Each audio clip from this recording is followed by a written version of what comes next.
எங்களுக்கு எல்லா சப்போர்ட்டும் பண்ணணும்னு ராகுல் காந்தி சொல்றாரு. உடனே திமுகவை சேர்ந்த எம்பிக்கள் எல்லாம் என்ன பண்றாங்க, மேஜையை தட்டுறாங்க, கையை தட்டுறாங்க, ஆரவாரம் பண்றாங்க. இப்ப அண்ணன் எடப்பாடியார் என்ன பண்றாரு, எதிர்கட்சி தலைவராக தமிழ்நாடுக்காக தமிழக மக்களின் குரலாக இன்னைக்கு எதிர்கட்சி தலைவரா அவர் சட்டமன்றத்துல பேசணும்ன்றத ஏன் இங்க மட்டும் தடுக்கிறீங்க? அப்போ நாடாளுமன்றம்னா ஒரு நீதி, சட்டமன்றம் என்றால் ஒரு நீதியா? சட்டமன்றத்தில் எதிர்கட்சி பேசவே கூடாது என்று குரல் வளையத்தை நசுக்குகின்ற இந்த திமுக அரசு பாராளுமன்றத்துல மட்டும் எப்படி நீங்க எதிர்கட்சியை பேச எல்லா வகையிலையும் நீங்க ஒத்துழைக்கணும்னு எப்படி ராகுல் காந்தி சொல்றாரு? அதுக்கு எப்படி திமுக எம்பிக்கள் கைத்தட்டி ஆரவாரம் பண்றீங்க? அப்போ ஒரு பழமொழி இருக்கு, ஒரு கண்ணுல சுண்ணாம்பு ஒரு கண்ணுல வெண்ணையா? அப்படிதான் இன்னைக்கு கேட்க தோணுகிறது. இன்னைக்கு தமிழக சட்டமன்றத்தில் எதிர்கட்சியை பேச அனுமதிக்காத திமுக பாராளுமன்றத்தில் மாத்திரம் எங்களை பேச அனுமதிக்கணும், ஜனநாயக ரீதியா எங்களை நீங்க நாங்க பேசுவதற்கு ஒத்துழைப்பு கொடுக்கணும்னு கேட்கிறாங்க. அது மட்டும் கிடையாது. இன்னைக்கு பார்த்தோம்னா நேத்து ஸ்டாலின் அவர்கள் சொல்றாரு, இவங்க தொடர்ந்து அவையை நடத்த விடாமல் தடுப்பதற்கு தான் இங்க விளம்பரத்துக்காக அதிமுக இது மாதிரி செய்யறாங்கன்னு சொல்றாரு.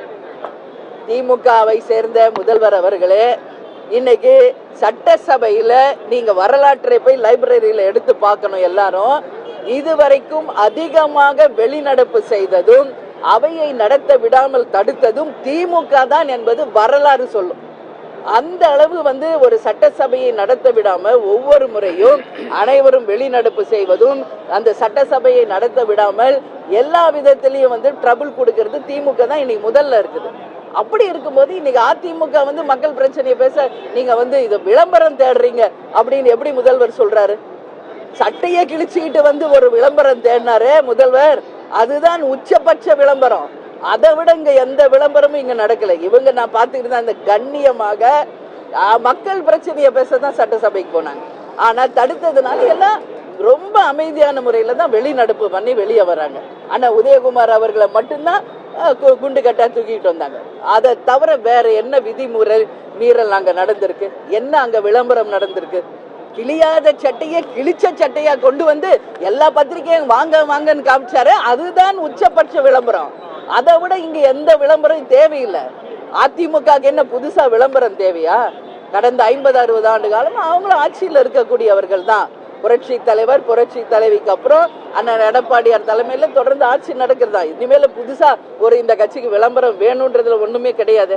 அப்ப முதல்வர் அவர்கள் என்ன பேசுகிறார் என்பதை குறிப்பறிந்து தான் பேசுறாரா? அதே மாதிரி சட்டசபையில இன்னைக்கு தடுக்கிறாங்க அப்படிங்கிறாரு. கொஞ்சம் பிளாஷ்பேக்கை யோசிச்சு பார்க்கணும். கடந்த முறை நம்ம அண்ணன் சபாநாயகர் அவர்கள் இருந்த பொழுது திமுகவை சேர்ந்தவர்கள் அவரை புறந்தள்ளி அந்த சபாநாயகர் இருக்கையிலேயே கூகா செல்வம் அமர்ந்தார். அதுக்கு அடுத்தது ரங்கநாதன் அமர்றாரு. இதை விட ஒரு சட்ட விதிமீறல் எங்கேயாவது நடக்குமா? ஒரு சபாநாயகர் சேர்ல போய் உட்கார்ற அனுமதி அவங்களுக்கு யார் கொடுத்தாங்க? இது போல அதிமுக ஏதாவது ஒரு சின்ன உதாரணம் இது வரைக்கும் செய்திருக்கிறார்களா சட்டசபையில?